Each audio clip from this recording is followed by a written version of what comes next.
people who just like that shit. So they want to try to get some of that. an extra warning on this episode? About what? Because we're talking about rape and sex. And We have an explicit tag. That's true. I think Trigger warning! I'm not throwing a trigger warning at the beginning of the fucking episode. Okay, you can just cut that out then. No, I'll leave the fact that I said we're not putting a trigger warning on it. Warning, the following show will spoil the hell out of George R.R. Martin's A Song of Ice and Fire books and the TV show A Game of Thrones. Also, you're probably going to find a fuck ton of bad language. The explicit tag is there for a reason. Death and boobies, death and boobies, death and boobies, death and boobies, death and boobies, death and boobies, death and boobies, death and boobies, death and boobies, death and boobies. Hey guys, Maester Ironwood here. I just wanted to cut into this week's episode real quick and let you know about a change coming up, and then we'll have the show starting in the new year. So starting the first week of January, we will be releasing 2 episodes a week. So we're going to have the episode on Monday morning like we have been having, and then we'll have a second episode on Friday morning, so that way we can get through these books faster and give you guys a little extra listening content every week. So we will catch you guys in the new year, and have a good one. Now back to the show. Welcome back to the Ironwood Network Book Club. I'm your host, Maester Ironwood, and we are back together, the full group of 3 this week.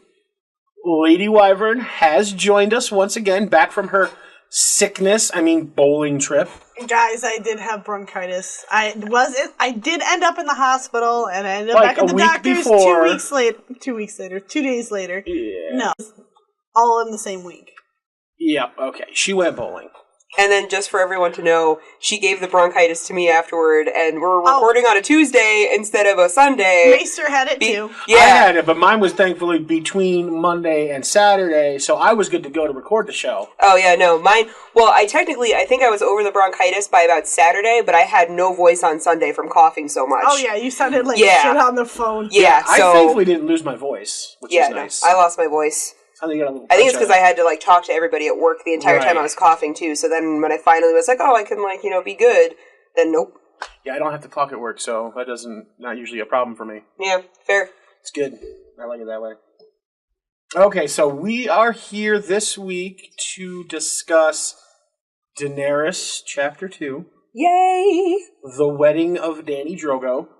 My kind of wedding. You didn't introduce me. Oh, we got into a tangent. Right. I'm Widow's Wolfsbane, you guys. Widow Wolfsbane. Widow Wolfsbane. I can't say my own name. I always say the Black Widow of the Ironwood Network. I am.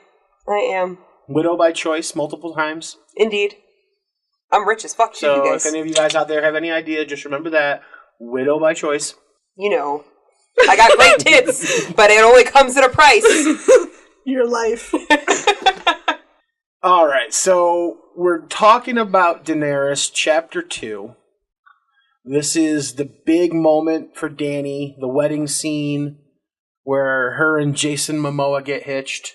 Hell yeah. Who's not Jason Momoa in the books and is actually a really creepy, barbarian-looking dude for real. That looks more like Magnum P.I. He's like Magnum P.I. crossed with, Homo erectus. And his hair is longer than Rapunzel's. Yeah. Yep.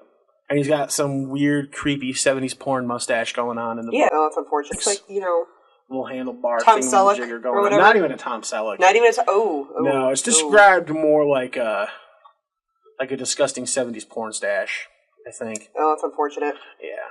Guys, he'd have a van if he was in this day and age. It said free candy on the side. No. All right, no, so thank you. Let's start with a brief synopsis of the chapter. We get Dany, believe she's at Khal Drogo's manse. He's given her the run of the house, while he stays outside with his entire Khalasar that has showed up to attend the wedding. Mm-hmm. So we're talking 40,000 warriors and just as many women and slaves and servants as well as the warriors. So and all the horses they rode it on. Yeah, so you got 80,000 people just from Khal Drogo attending the wedding, let alone the people of Pentos, the Magisters, and the important people who were going to be there. I assume, given the important people that were there at the engagement, that there's probably also similar important people at the wedding. Dany has a dream the night before the wedding, dragon dream, her first dragon dream.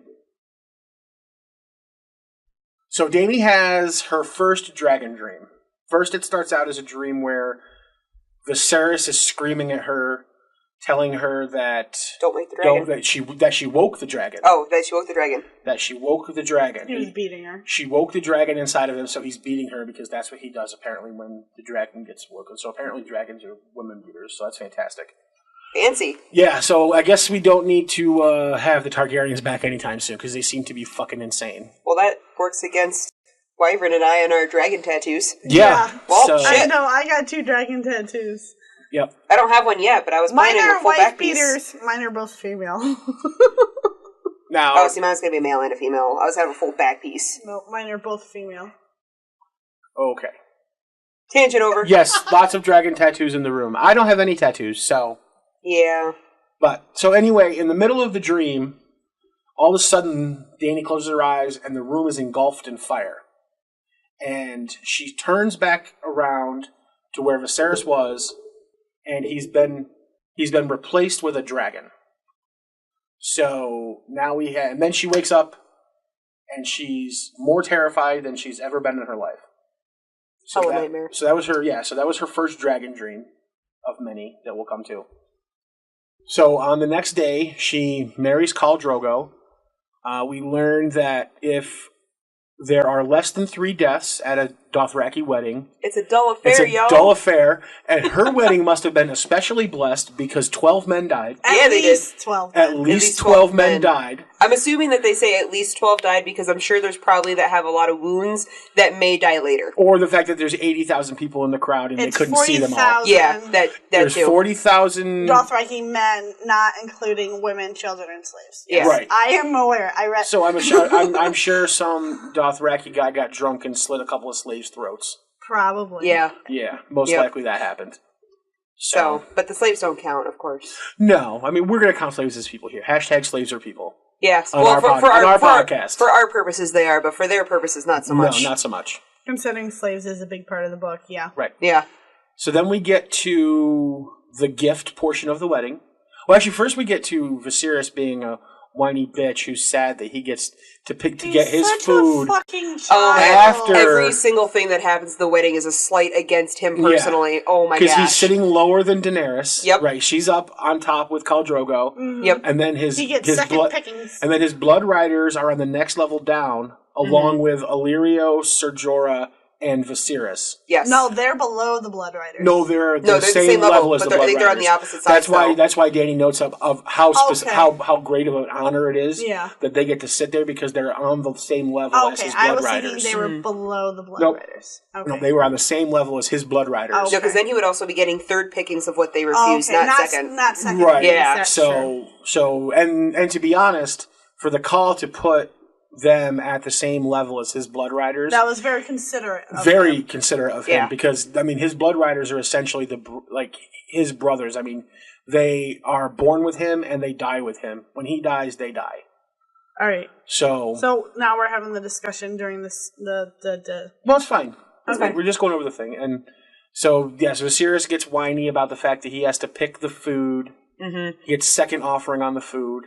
Yeah, so if there's like a choice piece of meat, he doesn't get it. Right. Yeah. Everybody, there's not that he wants to eat horse meat anyways. Right. There's 2 people who get to choose food before him. I think the reason he's most upset is because one of them is Dany. Yes. Well, that's it. I don't think it's anything other than the fact that Dany is now in a higher position of honor than he is. And he still doesn't see that. No, he doesn't get it yet.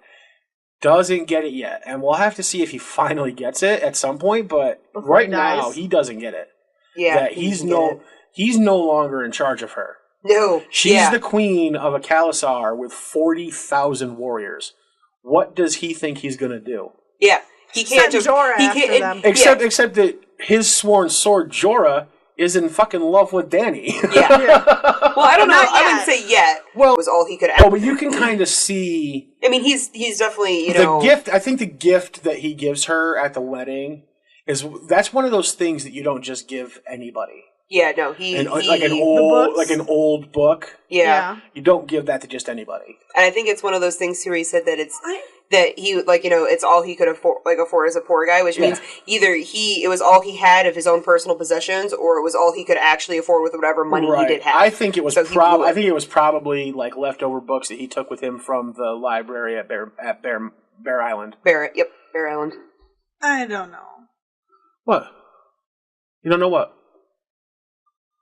You don't know Jack? There is no Jack in the show. In the book. No, I think it's way too soon for him to be in love with Dany. I think he gave her the books. Well, maybe he's just in lust with her right now. Will you let me finish my sentence? No. Let her finish. Okay. Making her point. All right, make your point. If she's supposed to be going back home to Westeros, why wouldn't someone give her a book of histories of her homeland, because she doesn't know anything about it? Oh, I agree. It's a very thoughtful gift, and I think an important one to kind of keep her grounded to Westeros, no doubt. Yeah, that's what I got. There was nothing in it that was, Dany, I have a crush on you. But wasn't there, even in her first POV, when she first meets Jorah, wasn't there kind of like mentioned like a longing in his eyes when he looked at her or something like that? Maybe it was his way home.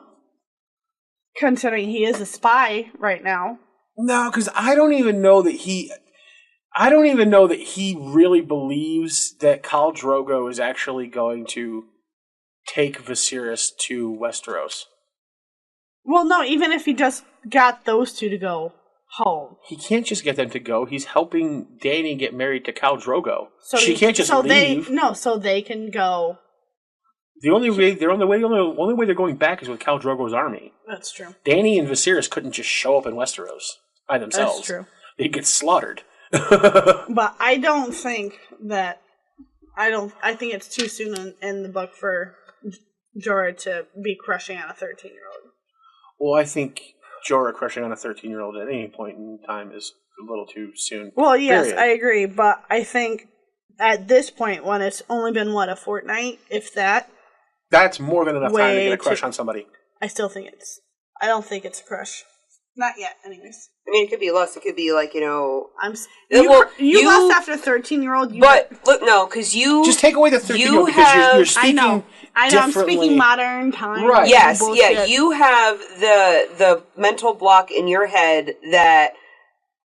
Of adolescence. Like, in The Walking Dead... The governor states in the 3rd season, adolescence is a construct of the modern era. Yeah. Yeah. And that's why, like, when Sansa bleeds for the first time, and when everyone bleeds for the first time, they're no longer a child after that. They're married off. They're married off, they're an adult, they're a woman, they're going to have their own kids, like, they go from being a child to a woman immediately after bleeding, and she's already bled. Yeah, and remember, within a year from now, she's pregnant and having a child. Yeah, so like you have this concept that he's like a 40-year-old guy hitting on like a 13-year-old little tweenie bobber, but I mean it also helps that you have a younger sister who's 16. Yeah. So I mean like that is also another reason for it to be really creepy for you. But at the same time, it's one of those things where like if it were 200 years ago for us, it'd be completely normal. Yeah, you'd be like, oh, bitch, go hop on that guy dick, he hot. Yeah. I mean, he's a man. Yeah, I mean she's of the age where. Even if her parents were around, they would begin to look for a suitor for her to marry her off to. Yeah. So, I mean, she's at that point, so. And then, so after the gifts, one of my favorite parts about the gifts was the bride gifts that Khal Drogo gets. And we'll talk about that later, because I think that's pretty cool. I think that is pretty cool, too. Yeah. I think that's a beautiful thing. I want that to happen at my wedding. Right. And then, so Khal Drogo gives her his gift, which is... a silver-haired horse. Mm-hmm. The finest. Do you know what kind of horse it is? If it's silver, is that just a color, or is there a specific breed that's always silver? No, there's not really a specific breed for that. Shadowfax is white. Close enough. No, we're all nerds here. No, Not close enough. Anyway, so Shadowfax, I think, was also a unicorn. nope. No? It Horse was Lord. a white horse. Oh, okay, it was just a white She magical was, horse. she was of a horse sorts. lord. Okay. But so she takes, or Jorah convinces her to take the horse for a quick ride, and she runs around on the horse. And as she's coming back, she jumps over a fire pit, Having no riding experience. having very little riding experience whatsoever. And then after that, it's time for her and the Kahl to head on off to the bedchambers. They do it in a field, or by a river, or a creek. Right. That's the bedchambers, because anything worth doing for Doing is Dothraki is worth doing done under the sky. Exactly. Yep. And the bedchamber scene is 100% less rapey in the book Yes. than it is in the show. And by the end, as it's starting, she actually tells him yes. Yeah, he convinced her. Right. We didn't convince her. It's the whole teasing thing. Yeah, but You know- I feel like I don't know, just the way that you said it. I don't know if it's the inflection of your voice or something, but the way that it's like the no yes. Yeah. But like no 15 times doesn't count as long as she says yes once kind of thing. Where like it's still kind of it's still kind of But like creepy. I don't think it's like that, because the way that I read it was that he didn't try to really convince her of anything. He just sat there and was like, "Listen, I'm not going to touch he you." was pulling on her nipples. I'm sorry, but the final line of the chapter is she takes his hand Yeah, and I know moves what it down. I know Yeah. what the last line is. So- but that doesn't mean she wanted it in the first place. But they sat there for like 45 Don't minutes tell to an me hour.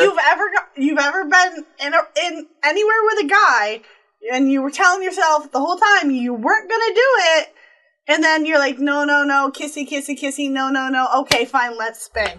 No, I totally did that because that's how I had a one night stand at college. Okay. So, I mean, but I think the way that you, like, I understood it from you was that he's trying to tell her, yes, we need to do this, when he's just sitting there doing nothing. I know he was. Yeah. I know he was Yeah. waiting for her I to think relax yeah. and get in, but at the same time, it was she didn't want to, and then She didn't want to, but then she found out that he, like, after he didn't try to do anything, and he just sat there and was like, hey, we're just gonna both sit here. and then I'm she gonna was be like, naked. okay, fine, let's Yeah, have sex. yeah, exactly. Like, I'm gonna be naked. I'm gonna let you take in all the splendor and glory that is the Kahl over here. And, Again, in the books, not Jason Momoa.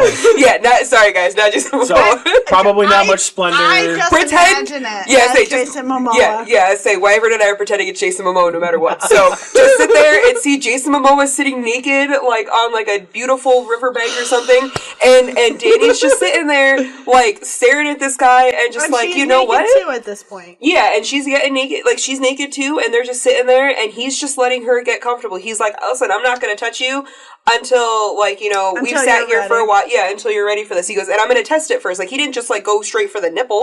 Like, You gotta play with the boob a little bit first before you Well, get it there. was- it wasn't even just the He boob, did the though. running the fingers down the back, and Yeah. He cupped her face with his hand. Yeah, I think he that was the clincher. I think it is the clincher. He did I'll all tell that you guys, it's the soft clincher. touching thing that so many women Yeah, like and love. but he did the thing where he's like, But he goes, that's I'm going to test the water. convincing part.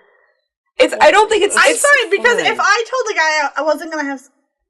Okay, so, But- but I feel like that's not convincing. I think that's trust building. Like, I think that's him, like, all right, like, I'm massaging your back, like, I'm not going straight for your vagina, like, I'm cupping your face, that's Okay, not can me. I ask a question? Okay. Yes. As the guy in the room, Yes. is there a problem with convincing somebody to have sex with you? I don't think so, personally. Like, I've had my own personal battles with that. yeah. But that's because of my history with... Like, I mean, the human race would not survive if people didn't convince other people to have sex with them. Yes. Right, I know, but there's a difference between saying, coming over, knocking on the door and say, okay, let's go have sex, and then coming over, knocking on the door, and hanging out, and then be like, I'm not sure.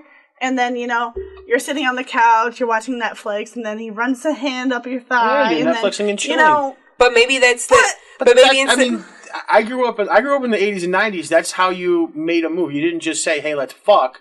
Yeah. You like took her out to the movies and you put your arm around her shoulder. That's the And only you start playing, that we're used to that. and you start playing with the back of her And neck. you know what? And The run your last hand guy through her that hair. did that to me, I never saw his ass again.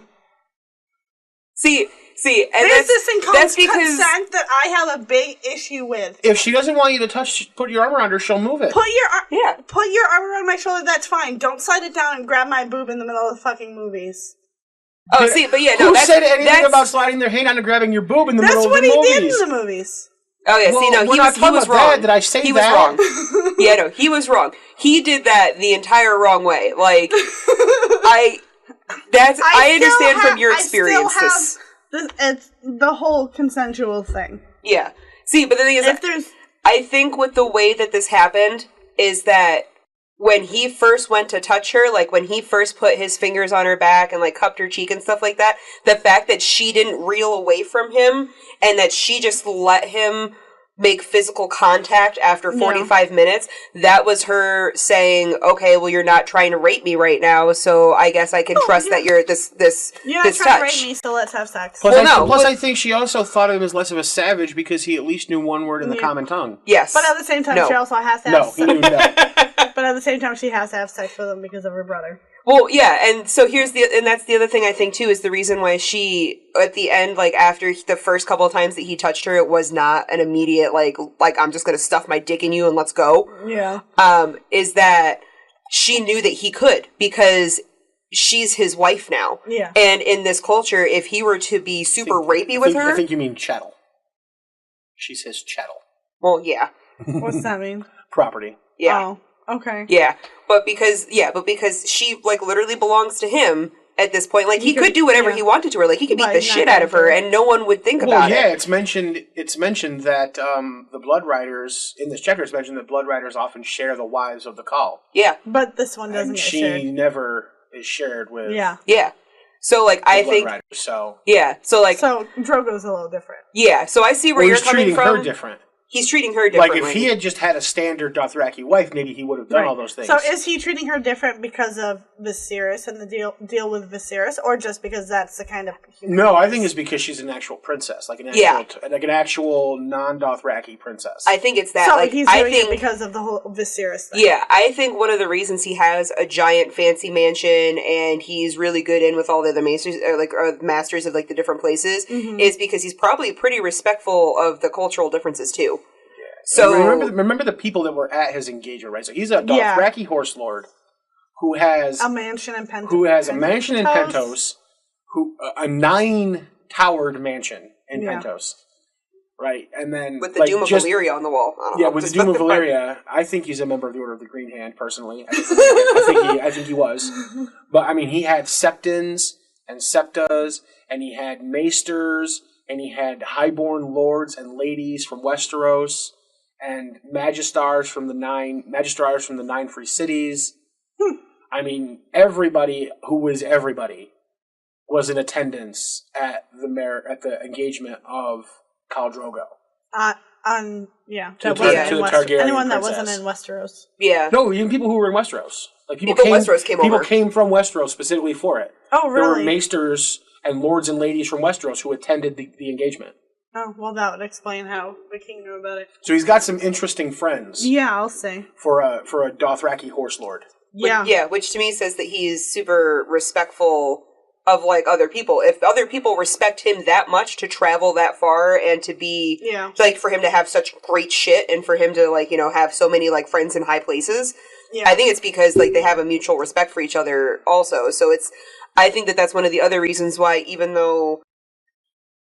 that's one of the reasons why, even though he could just have sex with her whenever he wanted, like he didn't have to wait for her to be comfortable with it, that he waited for her and he eased her into like, okay, let's get this on. And she, he let her relax, he let her get comfortable. Some Marvin Gaye, let's get it on. That one turned me off.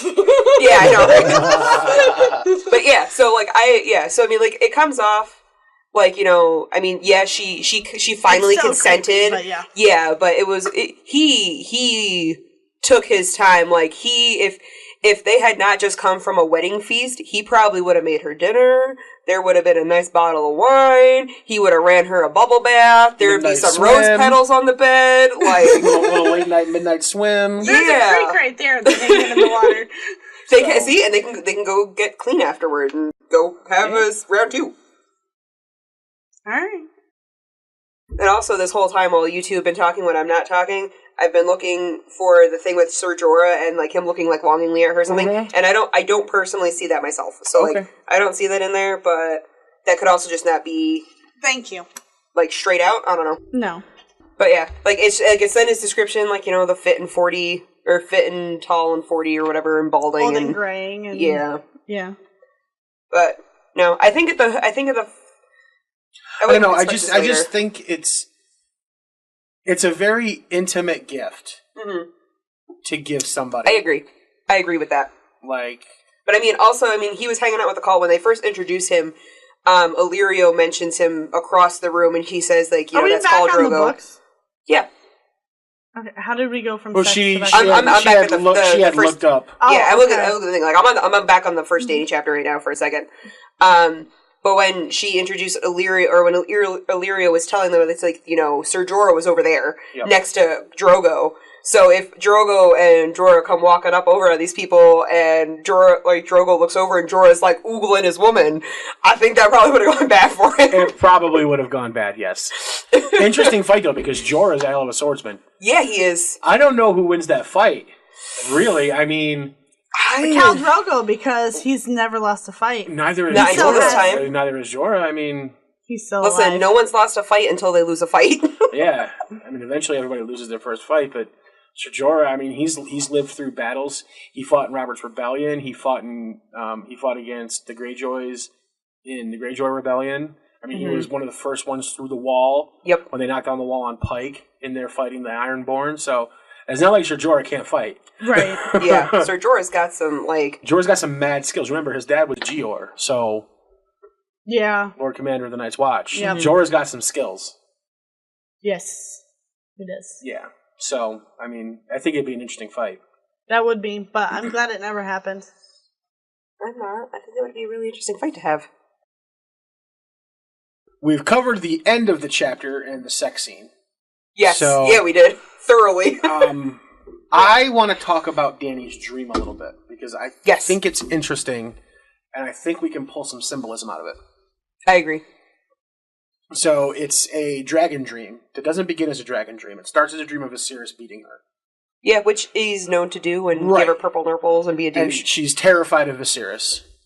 I want to know why she's naked. Why she's naked in the dream? Is that because she's most vulnerable? I think so. I think it's showing her vulnerability. Okay. And then also later the fact that Viserys likes to, objectify her and make her stand naked in front of him. So she's having the whole naked in middle school dream that we all get. Maybe. I think it's more because in later dreams she can also be naked, but she's empowered. So I think it's kind of showing her going from vulnerable to not. Okay. Like if you look at the overall arc of her dreams. So, but she's got. I haven't got that far yet. She's got Viserys screaming at her that she woke the dragon, and he's beating her. And then Viserys is gone, and the room is filled with flames, and in the middle of the flames is a dragon. Yes. And then she wakes up. Yep. In like a cold sweat. But there's a dragon in front of her. It's not her that's the dragon. Right, it's not her. There's a dragon in front of her. Does it mention, I'm trying to find it right now. Does it mention the color of the dragon at all? No. No, it just says a dragon. Okay. I know, I wanted to know the color of the dragon. Because I would say, like... color's a big... Right, is it black? Yeah. Is it Drogon? Yeah, Yeah, exactly. Is it Drogon? Is it the one that she names after her brother, Viserion? Right, Viserion. Yep. So, we don't know. We just know that it's a dragon. I don't know if it was red, Yeah, so we have a dragon wreathed in flame. So there's red. No, there's red orange. in the flames. Red and orange and yellow in the flames, but... So... And then she wakes up more terrified than ever. But after the wedding, when she's riding the horse, and she's a little scared because she's approaching a fire while on the horse, and she doesn't really know how to ride. No, I'm gonna put this out there too. unless she's got, like, a good natural talent for, like, the seat of a horse, like, to be able to sit a horse while it's moving, I would have thought that her ass is going to fall the fuck off in that fire. Because usually 99% of the time when people are riding a horse and the horse either unexpectedly or even expectedly and the person just, isn't experienced, they fall off when a horse jumps. Now, because it shoves them up into the air. Is the horse bareback or is there a saddle on it? Because I don't remember if that was specified. I know in the show there's saddles on them, but these guys are horse lords. Yeah, I don't know. I think that later on it's definitely saddled for like the longer rides. Okay. With a Dothraki type of saddle, but okay. I would assume that just having it presented, it probably was because they ride the horses off till it's pitch black. It's probably bareback. Well, I don't know. No, it's got a saddle on Okay. because she gets the reins in her hands and puts her feet into short stirrups. Okay. Okay. So it's got that. So there's that. So she's at least got some. More than likely fall off in the fire if it was bareback. Yeah, and but that's not even the interesting part about it. The interesting part about it is that it's as she's looking into the flames, like she was in her dream, that all of a sudden she says that she begins to feel less scared. She feels more empowered. Mm-hmm. Yes. And then she has no fear of taking her horse and jumping through the fire. I don't know Which how I would that love to fire do. and her dream have any correspondence to each other. Because she was terrified in the dream. Yeah, well, yeah, she was terrified and she was panicking in the dream, and then everything gets engulfed in flame, and she wakes up. Yeah, she wakes up like with the flame and the dragon there, and then so she's going like in my mind like she's going headlong into like toward the fire at this point, and literally like both metaphorically and literally overcomes the flame and like goes over it like through it. Yeah, well, through it. I don't know. I think there's a correlation. What it seems like is in her dream, she's got the dragon. She's dreaming of the dragon now, like the actual dragon. Yes. And it seems like what that's doing is it's giving her confidence. Really, she was terrified of it. She was terrified until she saw a similar scene, right? Until she's racing towards fire, and all of a sudden now. She's not scared of the fire anymore. She's not scared anymore. She's not scared of the horse anymore. She takes the horse and she jumps over the fire. Okay. I'm not convinced. Well, that's okay. You don't have to be convinced. It's like, well, because it goes from fear and it says, a daring she had never known filled Daenerys then, and she gave the fill your head. So she went from, like, being nervous, having not ridden, wanting, like, afraid that she's going to disgrace herself. Afraid that she's, like, going to disgrace herself in front of the whole new Khalasar. They're not going to respect her because she's going to fall off a horse, and like what good person of a Khalasar can't ride a horse?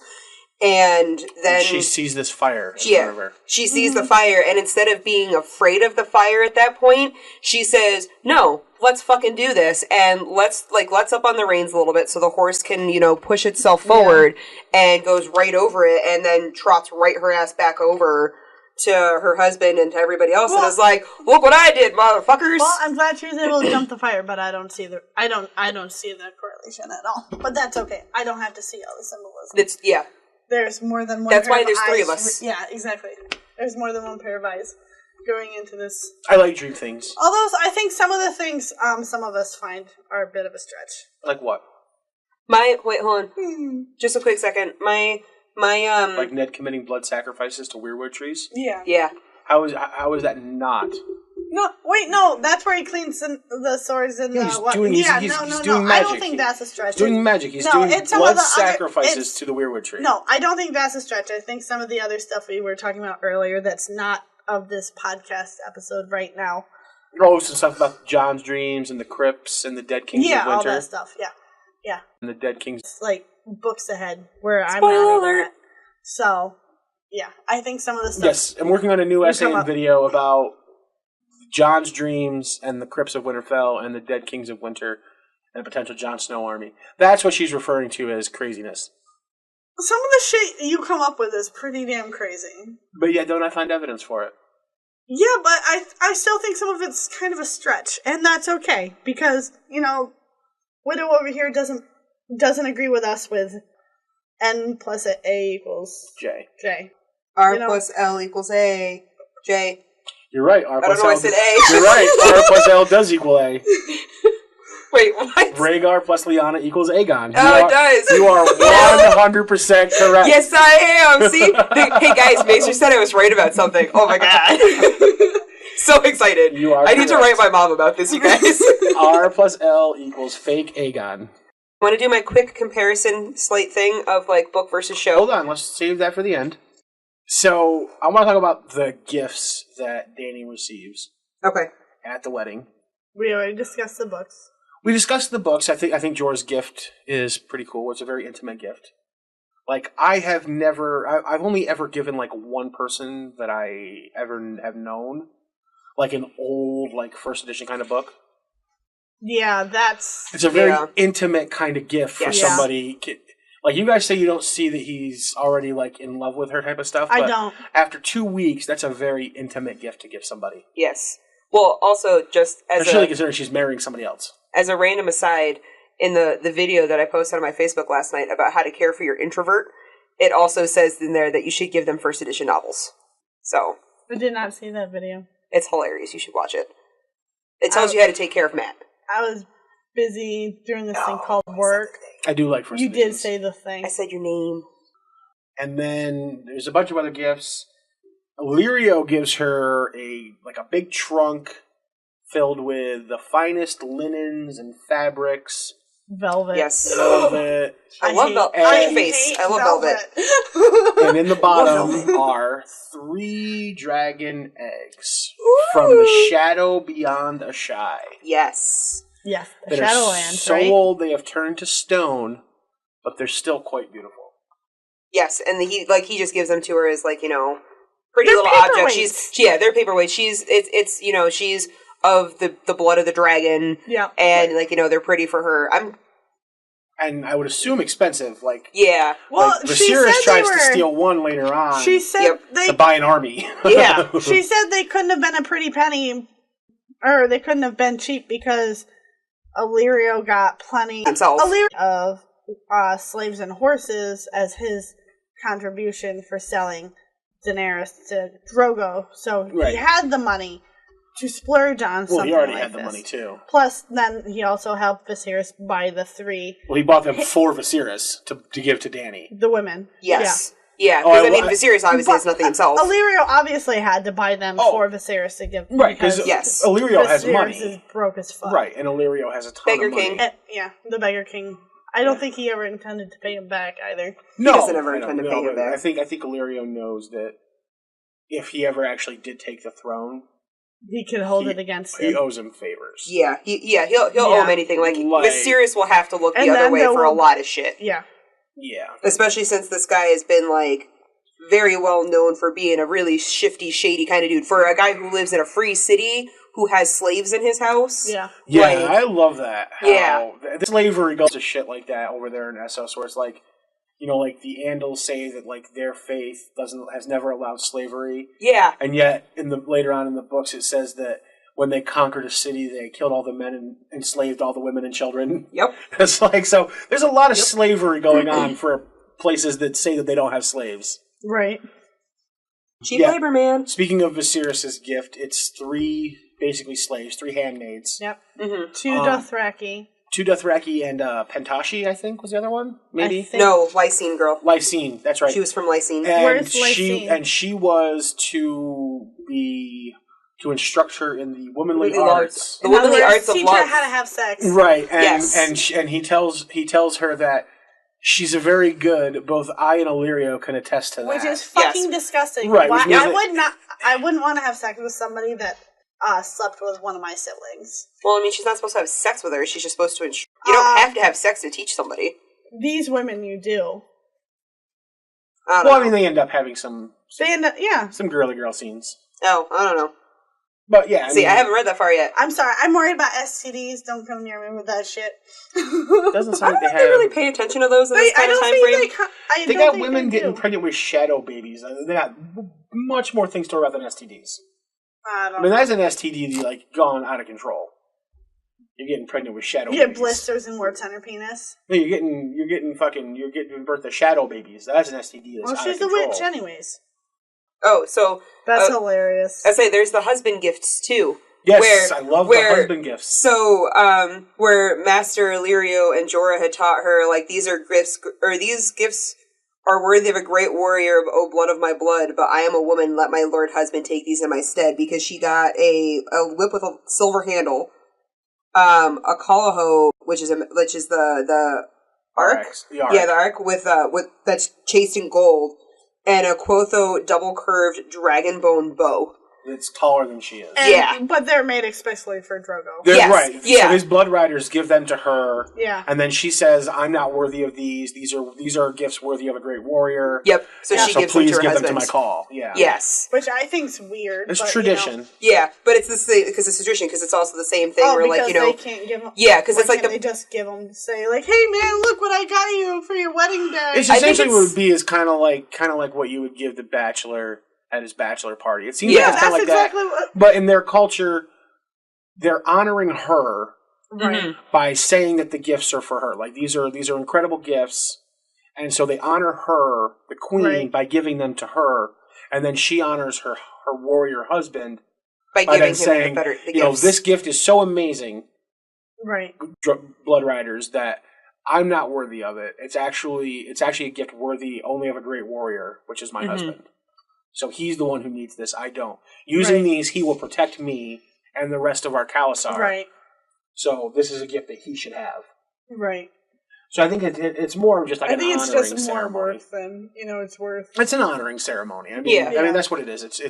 It's basically showing the Khalasar and, that she respects the husband and that the Blood Riders respect her. Right. In a public in a public way. I say in a less equivocal modern time frame, it's like when my dad got my mom a gun for her birthday and told her that she can use it whenever she wants, but it'll just be at his work in his locker and she can come use it at the shooting range whenever she wants. So then for his birthday, she got him a pair of gold hoop earrings that would stay in her jewelry box for her or for him for whenever he wanted to wear them. So, and this is a real thing that happened. My dad bought my mom a gun.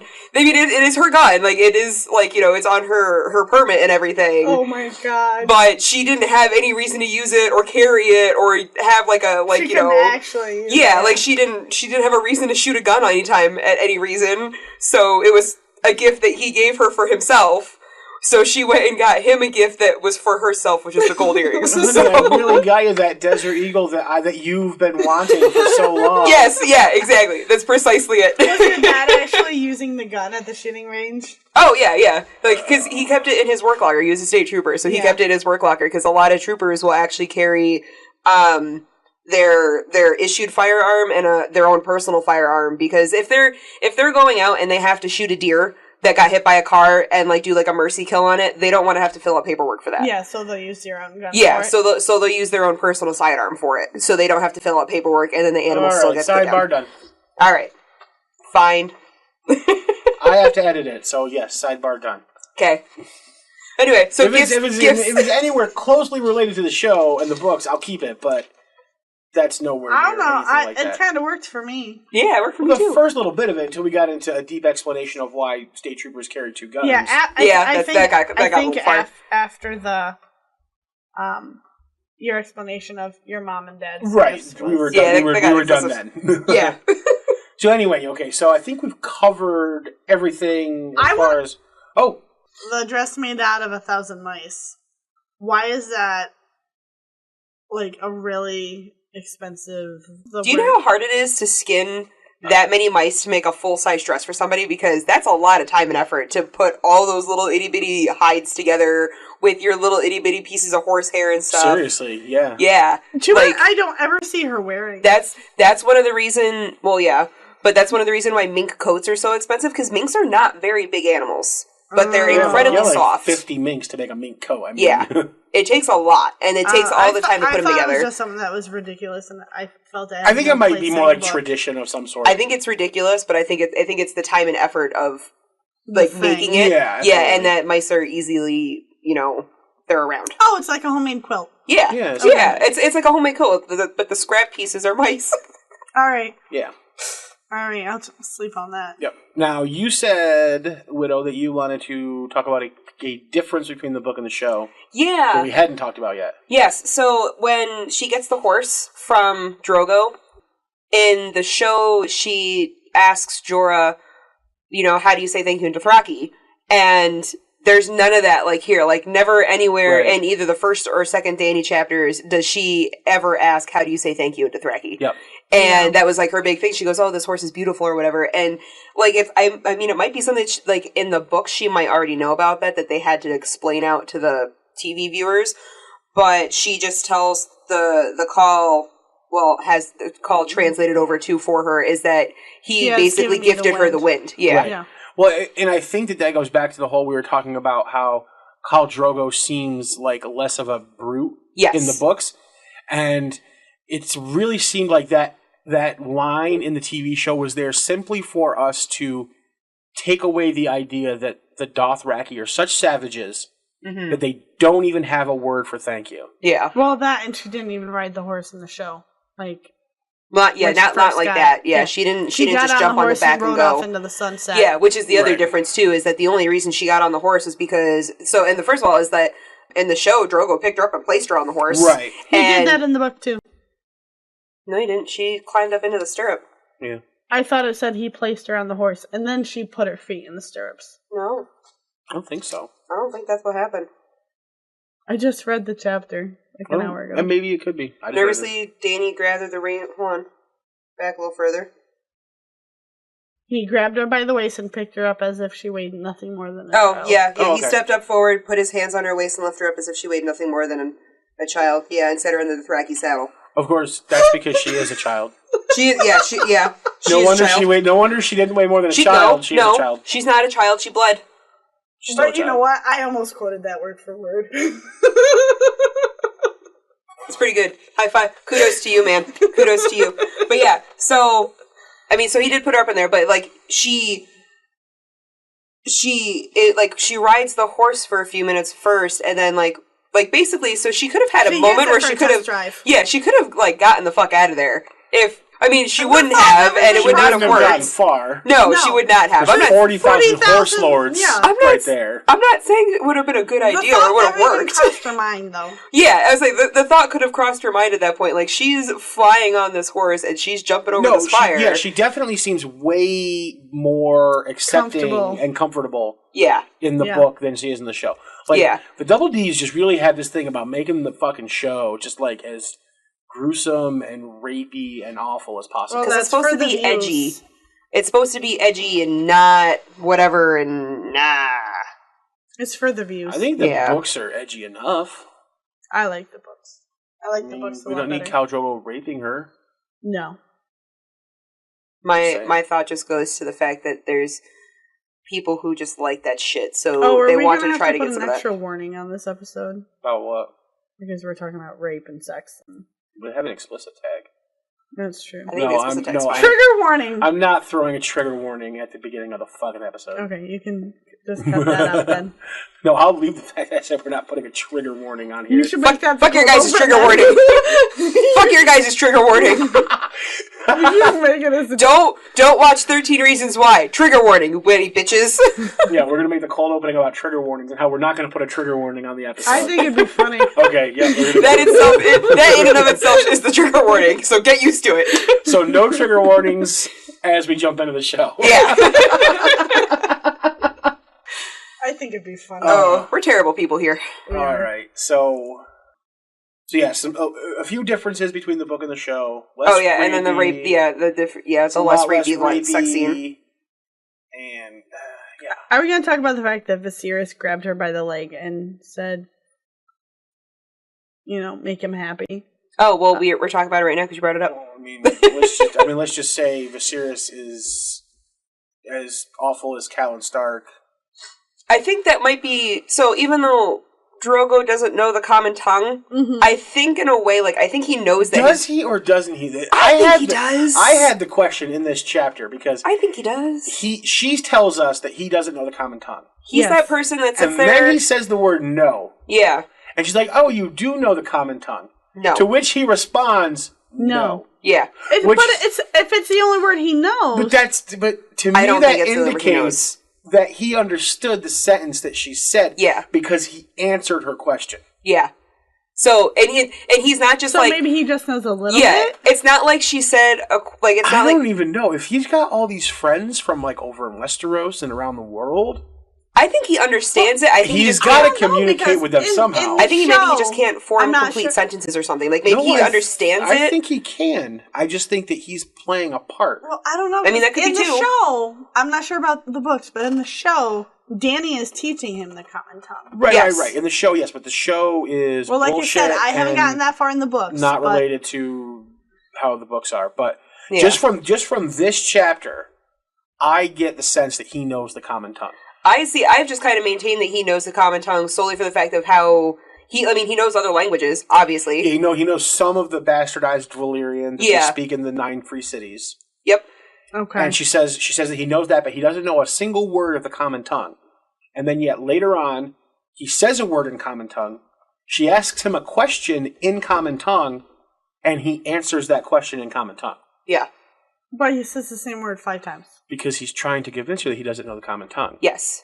See, and that's what I think that is. But that still brings me back to my point, though. If he didn't speak the common tongue and understand it, he would have had no idea that she was asking him a question, and then to answer that question with the word no. You can hear in somebody's voice if something's a question or not if you don't speak their. If I had somebody over here who only spoke Polish, and you've never heard Polish, that's true, and they asked you a question in Polish, which is a completely different language with completely different mannerisms than English, you would have you would think that they were yelling at you. Yeah. Have you ever been to a nail salon where they're yelling at each other in Vietnamese and you don't know if they're asking a question, or they're saying your husband has a nice dick? I mean, you don't know what they're talking about. Yeah, like they don't have the same like inflections that English has. So I think it's that.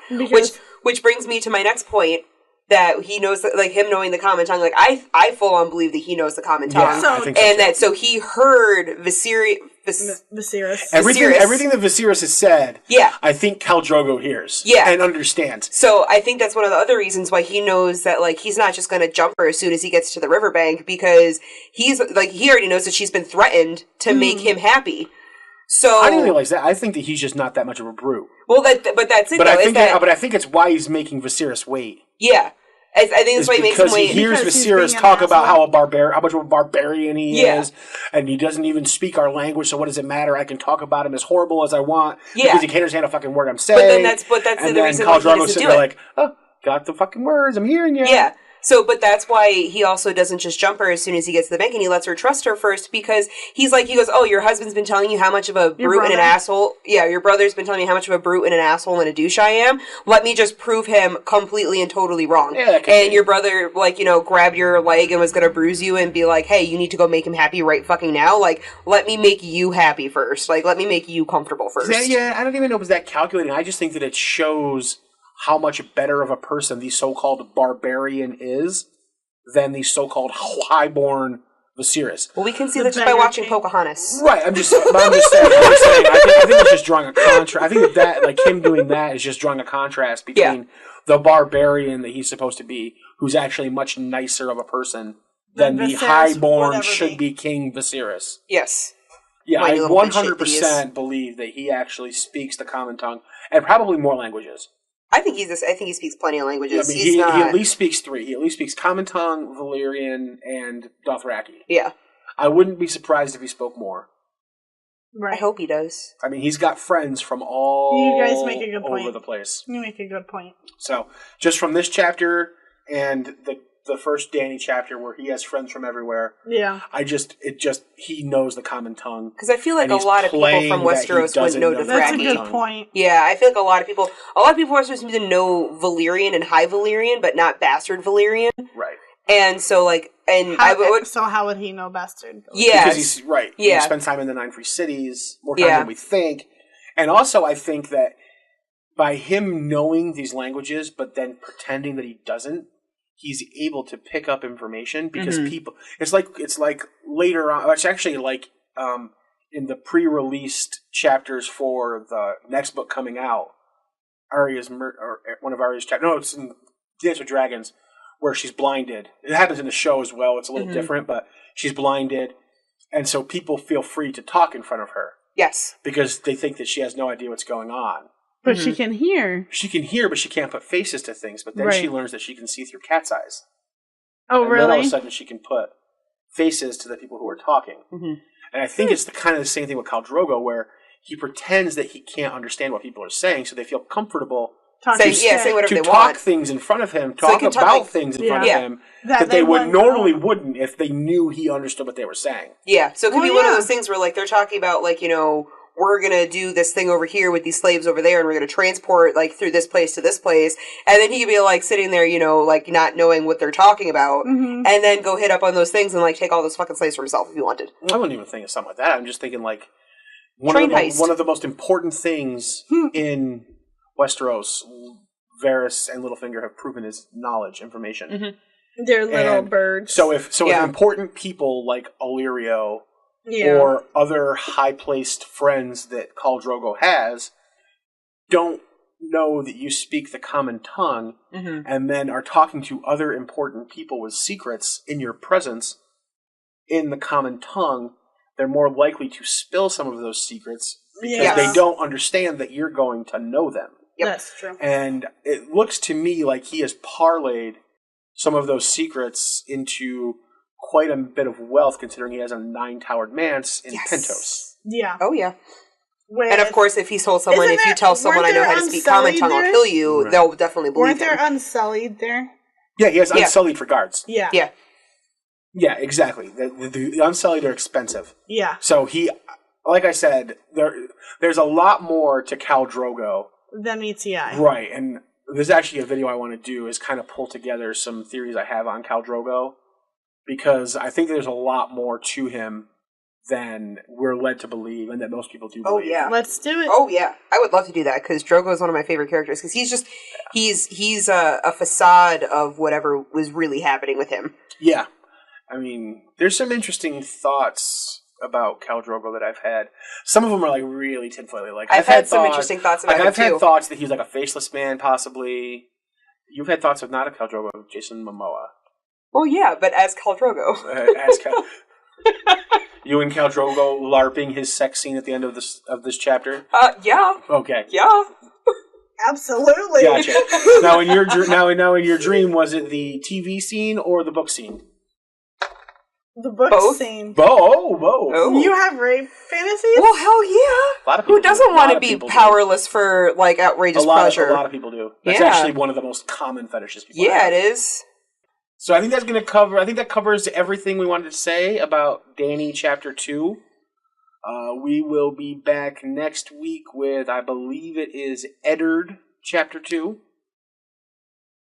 All right, so before we say goodbye, we just want to wish everybody a happy holidays, or a Merry Christmas, or a Happy Yule, or a Happy Kwanzaa, or a Happy Hanukkah, a Happy Saturnalia. Do you not have one? Happy Solstice. I think you guys have got them all. Happy Solstice. I don't know of any other holidays coming out in the next week. Whatever holidays you celebrate at this time of year. If we missed a holiday, send us a message. We want to know what holidays we missed, because apparently some of us are anal and the other ones aren't. I don't know. And stay tuned after the short bit of music, because we have a email that we want to discuss from a listener. Yeah, we do. And after that, we will see you guys next week. Thanks for stopping by. Have a good week, guys. Have a good weekend, guys. Bye, Merry guys. Christmas. All right, so we're back here real quick at the end of the show. We got an email in from listener Bree, who had a couple things she wanted to go over in her email, so we figured we'd just go ahead and we'll give it a little conversation about her email. We like doing that. If you guys want to send us emails with questions or comments or concerns, you can send them to the Ironwood Network at gmail.com. The email is usually linked in the show notes, I think. And if not, you can go over to our website, iceandfirepod.com, and the link to the email is right there on the sidebar. So, easy way to get in touch with us. Also, you can leave messages on the Facebook page, leave comments on the website. However you want to do it, feel free. Feel free to contact us whenever, you guys. Follow us on the Twitters and send us tweets. Follow us on the Instagram. Look at our pictures that we put up, which are few and far between, but still there. All right, so Bree sends a message, title, Yay Podcast. Love it. It's already exciting. I love it. She said she's enjoying the show. She's only gotten to episode 4 so far. Hopefully she's made it further than than that, but I would think otherwise, it's it's going to take a while for her to get to us discussing her email. I'm hoping she could do it more than just one a day or so. Yep. Let's see. She starts off with a discussion of surnames for noble and highborn people. So your main surnames are for nobles and highborn people. So your Starks, your Lannisters, things like that. Davos gets an actual last name, a surname, when he's knighted, so it becomes Davos of House Seaworth. Yep, Davos the Onion Knight. When he steps up in the world. Right. And then small folk or commoners or peasants, the riffraff. They only have like personal names. I think I'm not sure. I'm not sure if the small folk actually have last names. I think this was the conversation we were having and that she's referring to, and that we weren't really sure.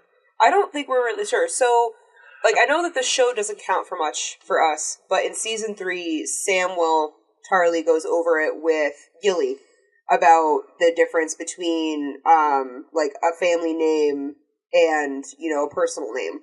So, and he says that pretty much everybody has, the family name because it lets you know where you've come from, right. what area you're from. Yeah, because, this would be if you relate this to our world, then this is the time where, in a lot of cases, your name was what your family did. Yes. So this is where, the Smith family was the Smiths. Or the Bannermans, or the Banners were people who literally sewed banners. Right, or the Millers were the Millers, so that... Fisher was actually Fishers. Right, exactly. So...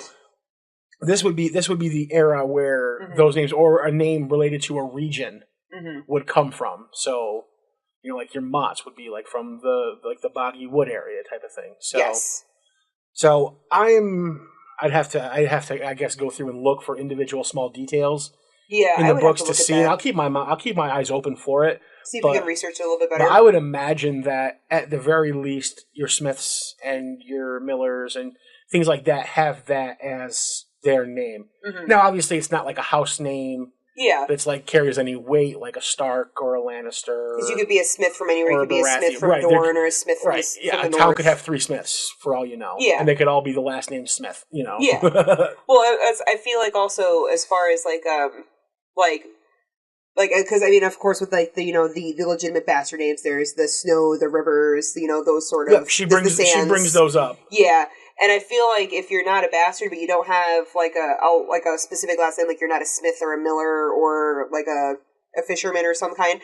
If you're just someone that lives in the north, you could be I don't know, Northman. Actually, you know what? We do know that non-highborn people do have names. Yes, because we have Donald Noy at the Wall, who's the armorer. For the Night's Watch. Oh, yeah. So who has a first and a last name? Donald Noy. Yeah. And he wasn't highborn. He was just the smith, the armorer for Stannis Baratheon. Oh, so yeah. So there you go. Yeah. So maybe not everyone has a first and a last name, but there are definitely, there probably are some lineaged families that they might not be AKC people. Right. But they have, Yeah, there's probably definitely some people running around Flea Bottom without last names. Yeah. Oh, yeah. So, especially orphan kids. Yes. Absolutely. But yeah, so interesting topic. At least some of them do have last names. Again, Donald Noy has last name. So, we do know that. Next thing she wanted to go over is she's not down with N plus A equals J anymore. Yeah, Bree! Said she used to be. Woo, woo. She's on my side. But now she's not. Everybody's allowed to be wrong. That's fine. Listen. Bree and I will be over here being right together when it comes down crashing on your face. You can say that. I still think that the 95% of people are down with R plus L equals J. Yeah, it is the overwhelmingly dominant theory. Yeah, and that's what I'm saying. That's what we want to be right. I am firmly sticking with N plus A equals J and R plus L equals A. I'm staying with Kiss. Keep it simple, stupid.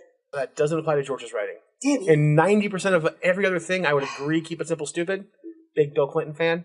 However, in George's case, George doesn't do simple. George doesn't do coincidences.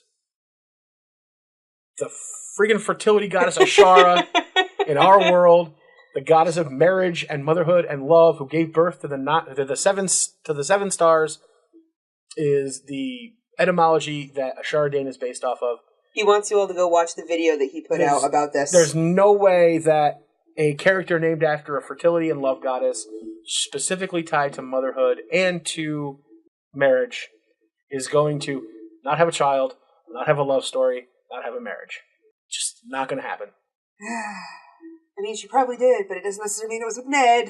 No, it does, because Ned Dane, who is the new Lord of the Danes, is named after Ned. Now, do you think that the Dane family would name their future lord after the man who killed Sir Arthur Dane? Killed Sir Arthur Dane, first of all. Oh yeah, because he's stronger than Sir Arthur Dane, obviously. Name him after the more powerful guy. Ned Dane tells Arya specifically that Ashara Dane and Ned had a romance after the tourney of Harrenhal. So we know specifically that they had a romance. So we know that she did have a romance, and it was with Ned. Now, she's a fertility goddess. Do you think a fertility goddess gives birth to a stillborn child? Probably not. Right. She's going to give birth to a live child. Yeah. Because he didn't die. Well, I mean, he did die in Book 5, and we're waiting for him to be resurrected. His name's Jon Snow. Well, yeah, Should be Jon Stark. Also, there was a former king of the North, Jon Stark. That one I didn't know about. I didn't know about a former Jon Stark. Yeah, he built the Wolf's Den. Huh? Which is probably where Ashara Dane hid during Robert's Rebellion when Ned had to go off to war. Oh, yeah. Yeah. Hide your wife. Because we know that you hide things there because the Manderleys hid Davos there in Book 5 when they were supposed to be executing him. Oh. So it's a spot to hide people. I feel like if it's the spot to hide people, you should not hide people there because everyone knows it's the spot to hide people. It's impenetrable. Oh, okay. All right, that's different. Yeah. I mean, if it's just something that everyone happened to know about. No, it's like a fortress. Okay. Yeah, it's called the Wolf's Den. I mean, it's a fortress. Okay. Fortress is good. Yeah, so we like fortresses. So there's that. Like I said, I'm a firm believer in N+A=J. As soon as the TV show called Jon Snow Aegon, I was like, nope. That means that the child at the Tower of Joy in the books, that's Fagon, that's fake Aegon. That's their way of paying homage to that from the books without actually putting that character in the show. Yep. So I think that alone right there says that Jon Snow is not Lyanna and Rhaegar's son. I think it's Aegon, fake Aegon from the books, or else they wouldn't have made us try to forget that Rhaegar already had a son named Aegon. So yeah, it doesn't make any sense any other way. She says, thank you for the podcast. She gets tired of watching the same old theory videos over and over and over again. She brings up Jojen paste. Yep. I love Jojen paste. I'm a firm believer that Jojen paste is a real thing. I'm sorry, Brie. I really am. I think that Bran is totally eating Jojen's blood in the tree with the children and with Blood Raven. So I'm totally on board with Jojen paste. I don't know. And that's four books ahead of you right now. So yeah, I'm not there yet, so I can't go either or on that one. Yep. And then she sends us a PS where she says she's excited to finally have some place where people hate Catelyn Stark and Dany just as much as she does. Almost. We all hate Catelyn. Yeah, we all hate Catelyn with a burning, white-hot passion of 1,000 hot suns. And one of us hates Dany. And so every time there's Dany on the page, trust me, I will loudly present my hatred of Dany. So yes, he does. Never fear, you will always get that in the show. You will never miss the Maester saying, I hate her, she's terrible, she needs to stop. Although you will get Wyvern and I, like, sitting there and, having our Dany moments. She's not even the best character in her own chapters. Listen, you hater. She doesn't have to be the best character in her own chapters because she's the best character in the book. How the fuck does that work? I don't know. I just wanted to say it because it worked against what you were thinking and what you believe. No, it didn't work against anything. Listen.